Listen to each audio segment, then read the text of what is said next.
السلام عليكم ورحمة الله وبركاته. بسم الله والحمد لله والصلاة والسلام على حبيبنا وأسوتنا وقدوتنا وشفيعنا رسول الله صلى الله عليه وآله وسلم. ماذا يحدث لو صلينا على النبي صلى الله عليه وآله وسلم كل يوم 1000 مرة؟ إيه اللي يحصل؟ تعالوا نصلي على حبيبنا صلى الله عليه وسلم وإحنا نعرف. طبعا أنا لا أقصد هنا تحديد العدد، وإلا فتحديد العدد قد يكون بدعة، إنما أقصد فقط الإكثار من الصلاة على النبي صلى الله عليه وسلم. وذكرت رقم 1000 على سبيل التخيل، يعني نتخيل كده لو كل واحد يصلي على النبي صلى الله عليه وسلم كل يوم 1000 مرة، إيه اللي ممكن يحصل؟ فلا أقصد هنا تحديد العدد.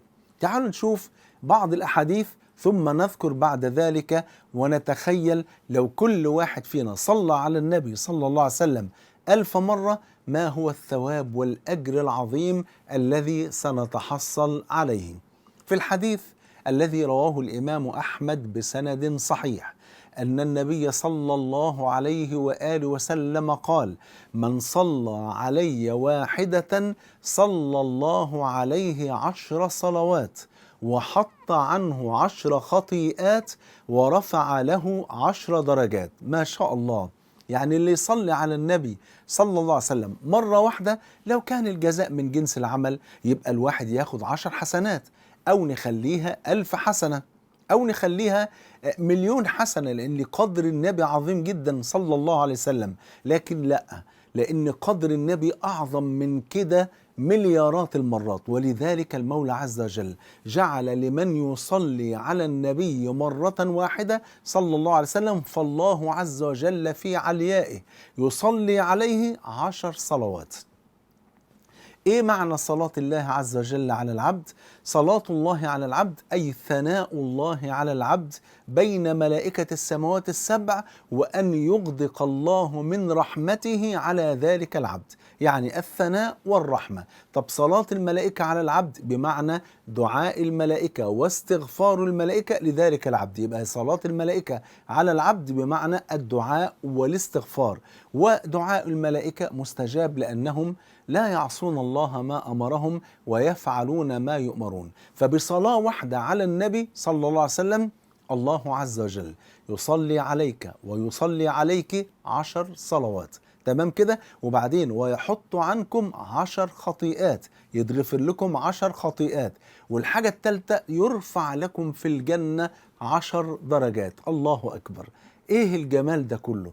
وفي الحديث الذي رواه الطبراني في الكبير بإسناد حسن أن النبي صلى الله عليه وآله وسلم قال: من صلى علي 10 حين يصبح و10 حين يمسي أدركته شفاعتي يوم القيامة.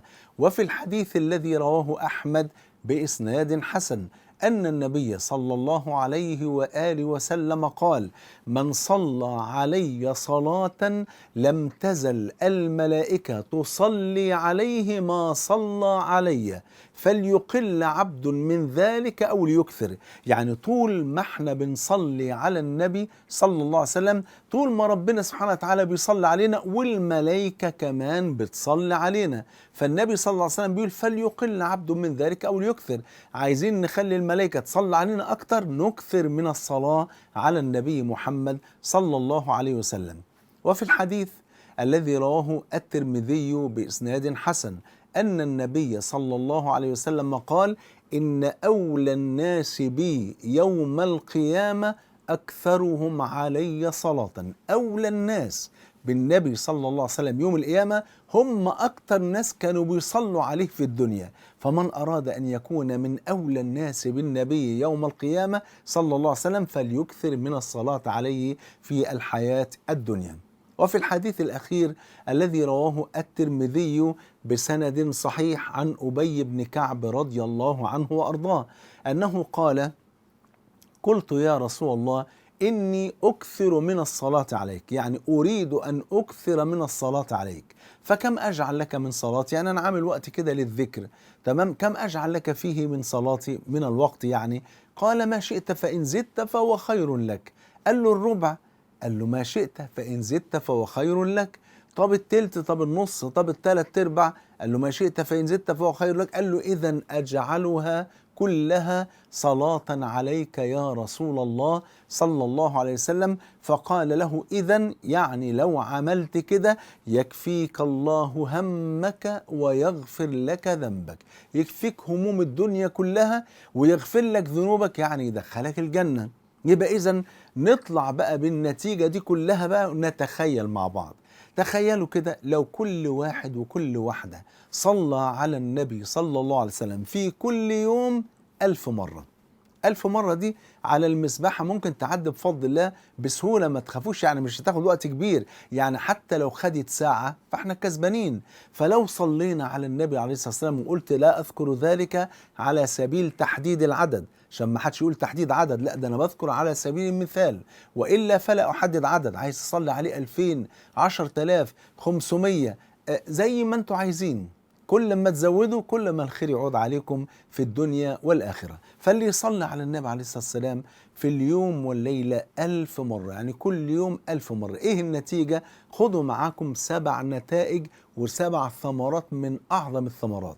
الثمرة الأولى، لو صلينا على النبي عليه السلام 1000 مرة، فالله عز وجل يصلي على كل واحد فيكم. اللي هيصلي على النبي عليه السلام ربنا هيصلي على كل واحد فيكم 10,000 مرة، يعني هتفوزوا ب10,000 رحمة و10,000 مرة يثني عليكم بين ملائكة السماوات السبع. الله أكبر، دي كفاية لوحدها ونلم العدة ونمشي بقى. إنما يعني أنا بقول لحضراتكم 7 ثمرات عظيمة. يبقى لو صلينا على النبي 1000 مرة، لو حضرتك صليت عليه 1000 مرة، حضرتك صليت عليه 1000 مرة، الله يصلي عليكم 10,000 مرة ويثني عليكم بين الملائكة ويغدق عليكم برحماته 10,000 مرة. ما شاء الله. تاني حاجة، الثمرة التانية، تظل الملائكة تصلي عليكم، يعني تدعو لكم وتستغفر لكم ما دمتم تصلون على النبي صلى الله عليه وسلم.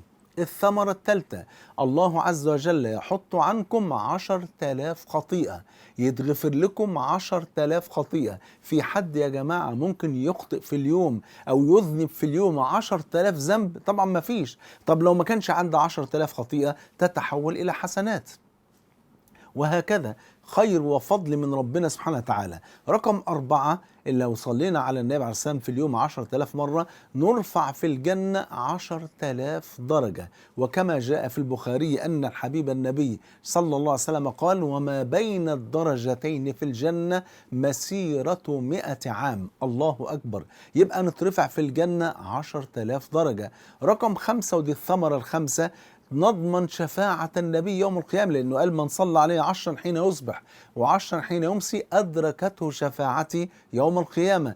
الثمرة رقم 6، نكون من أولى الناس بالنبي ومن أقرب الناس للنبي يوم القيامة بفضل الله.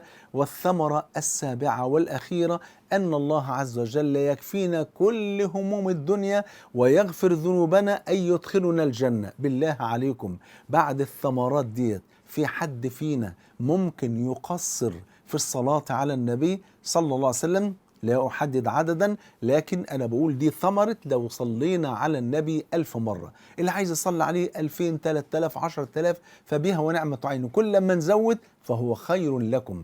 وبعدين اللي عايز يقلل براحته. شوف قد ايه. فالنبي عليه الصلاه والسلام قال له ايه؟ قال له اذا يكفيك الله همك ويغفر لك ذنبك. لما قال له اخليها الربع، قال له ما شئت فان زدت فهو خير لك. فأنا بقول لكم عشان كده كما تشاءون فإن زدتم فهو خير لكم. فدي ثمرة لو صلينا على النبي كل يوم 1000 مرة، 7 ثمرات في غاية الروعة. اللهم صل وسلم وبارك على حبيبنا محمد صلى الله عليه وسلم. جمعني الله وإياكم مع الحبيب المصطفى صلى الله عليه وسلم في الفردوس الأعلى. بحبكم في الله، والسلام عليكم ورحمة الله وبركاته.